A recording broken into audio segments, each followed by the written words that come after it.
Masih dari Kabupaten Banyuasin, pemirsa, dilaporkan akibat tidak disiplin dalam berjualan.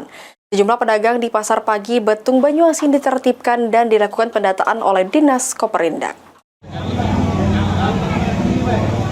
Penertiban dan pendataan Pasar Pagi Betung melibatkan tim gabungan dari TNI, Polri, dan Satpol PP Banyuasin guna memastikan pelaksanaan berjalan lancar. Penyebab penertiban karena ketidakdisiplinan pedagang dalam penggunaan los pasar sehingga berpotensi mengurangi pemasukan retribusi pasar. Pertanggal 2 Desember, hari Senin, tepatnya kita mengadakan operasi penertiban pasar di Pasar Betung.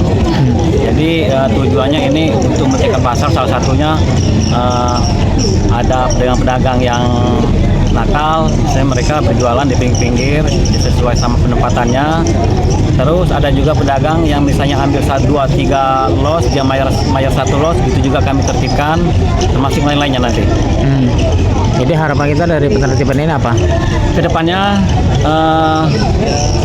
Untuk ke depan dari penertiban ini mungkin kita akan biar kegiatan pasar ini lebih tertib dan lebih terkoordinasi lagi. Dengan adanya penertiban dan pendataan ulang, pihak pengelola Pasar Betung optimis pendapatan bisa meningkat dari 35 juta menjadi 40 juta per bulan, serta dapat menciptakan pasar yang lebih teratur, meningkatkan kesejahteraan pedagang, dan memberikan kontribusi lebih besar bagi pembangunan daerah. Ridho Ilahi, PAL TV.